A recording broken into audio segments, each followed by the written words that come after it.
All right, y'all. How y'all doing? Welcome to the Bread Tuck and the Executive. I'm the Bread Tuck. That's the Executive.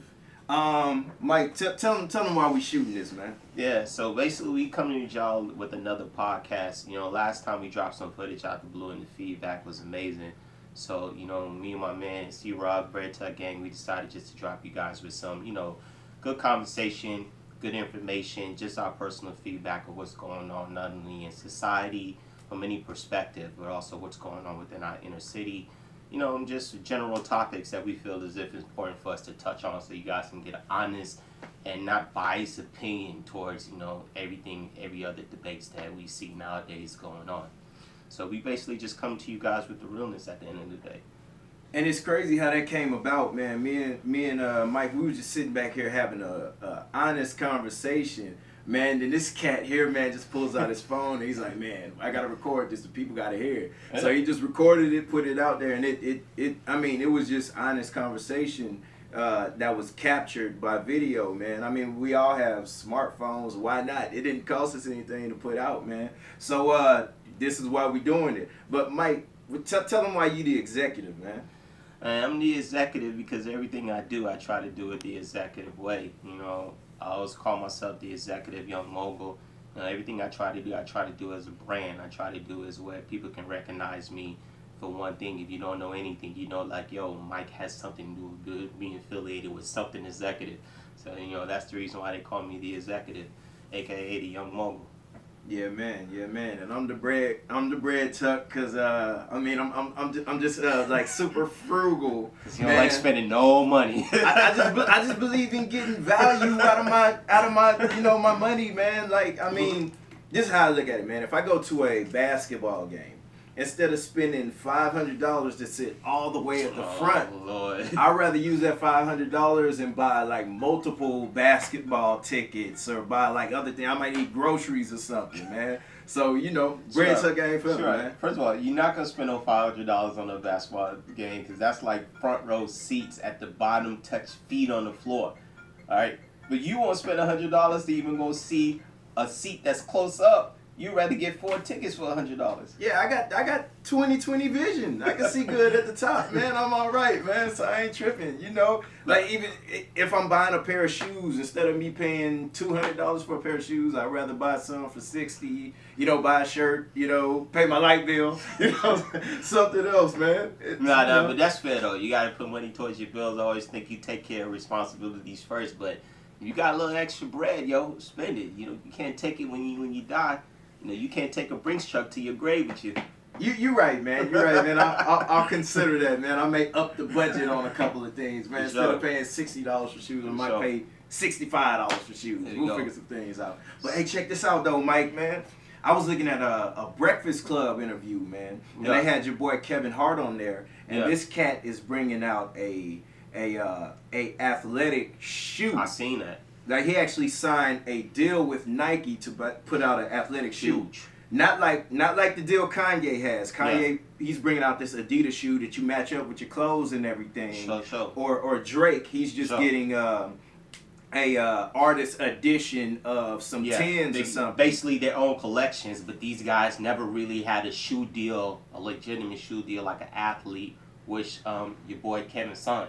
Yeah, he signed an athletic shoe deal. Sure, like, that's big. And on the cool, like, that showed me, like, the sky is the limit. Yeah. To see where this guy came from, man. Yeah. He shot that movie Soul Plane. That probably wasn't the best career move. I remember the first movie I ever seen Kevin Hart in was Paper Soldiers. You remember that? Yeah, man. Shout out to Dame Dash. Yeah, the Rock movie. To see where Kevin came from, making movies like Paper Soldiers, which was a low-budget movie, in case you guys didn't know, went straight to home DVD. It was a movie produced by Dame Dash and Rockefeller at the time, and Kevin Hart was in that movie. Now, to see what he is now, this guy is like, what, dropping two movies a year? A worldwide stand-up theatrical movie as well?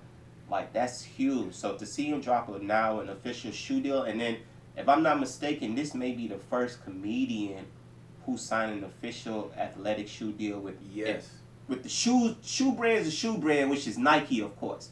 You can't even debate that. The shoe brands when we talk about athletic kind of shoes, which is Nike. So Shout out to my man Kevin Hart, man. That's definitely inspiring, I think, for all young entrepreneurs, especially young black entrepreneurs as well. To see this guy come from there, it shows the grind is real. And the crazy thing about that, it's cats in the NBA and the NFL, whatever, who've dedicated their lives to athletics. It's cats in the NBA right now that could drop 50 points on you right now. They don't have shoe deals. But this cat, Kevin Hart, he's a comedian, right? But he stepped over into that athletic space, and it was an organic step. Like, if you look at his Instagram, he's lifting weights. Like he really takes fitness seriously.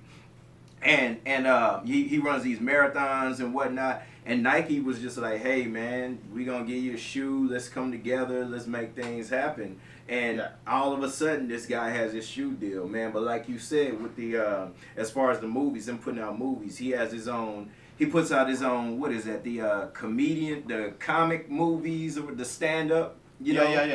Yeah, what he does, he basically, he tours around the world for like a good year. And within this year, he gets all these film documentaries, his shows, and his last biggest show of his tour was at Philly, his hometown, where he sold out the Philadelphia Eagles Stadium.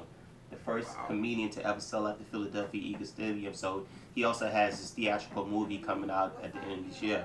But you know what? To touch back on the subject that you talked about with athletes not having shoe deals and that can drop 50, it always goes back to having the business side of things. The reason why you got to respect Kevin Hart, because he understands his business is his brand. And one time I heard Kevin Hart say that if he does a movie for Paramount and Paramount wants him to promote it on his Instagram, Paramount has to pay him to promote it on his personal Instagram, regardless if he's in the movies or not, because he understands that's his brand. Paramount ain't got nothing to do with his followers, ain't got nothing to do with what he posts. That is his personal brand. That's how he related to his people before he got big.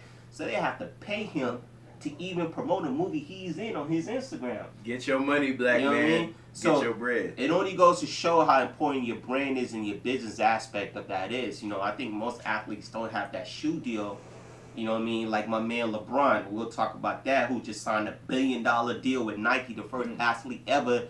Jordan didn't do it, Kobe didn't do it, signed $1 billion deal because they understand that brand and the business aspect is way bigger than what they do as a sport. Like my man Dwayne Wade said, this is always bigger than basketball. For Kevin Hart, it was always bigger than just being a normal comedian. Wow, that's deep. So watch this. You mentioned Paper Soldiers. Yeah. Now, Paper Soldiers was the first movie that Kevin Hart was in, and guess who put him in that movie?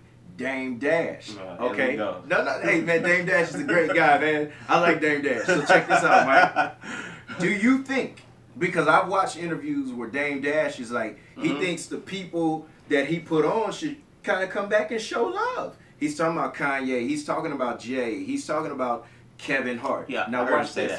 With Kevin Hart being at the top of the movie star food chain or whatever, do you think he is obligated to kind of come back and not so much throw Dame a bone, but come back and show love, man? He put you in your first movie now. Let me ask you this: so if not throwing him a bone, show him love how? Somehow, Mike. Somehow, man, this guy put him in the first movie. But that's what I'm asking. Show him love by doing what? Let him direct the movie, or come back and do Paper Soldiers 2, because Dame said he wants Paper Soldiers 2 to be filmed. Yeah. Okay. So now is Kevin Hart? Shout out to Kevin Hart. I love Kevin Hart. Yeah. But is Kevin Hart too big to come back and show this man love? He put you in your first movie. Let me be honest and say this. Do I think Kevin Hart owns Dame Dash anything? No, I don't. Here's honestly why. Because at the end of the day, when Dame and Kevin was working together, Kevin was an up-and-coming comedian. Dame put him in the full movies, yes, but Dame did not make Kevin's career.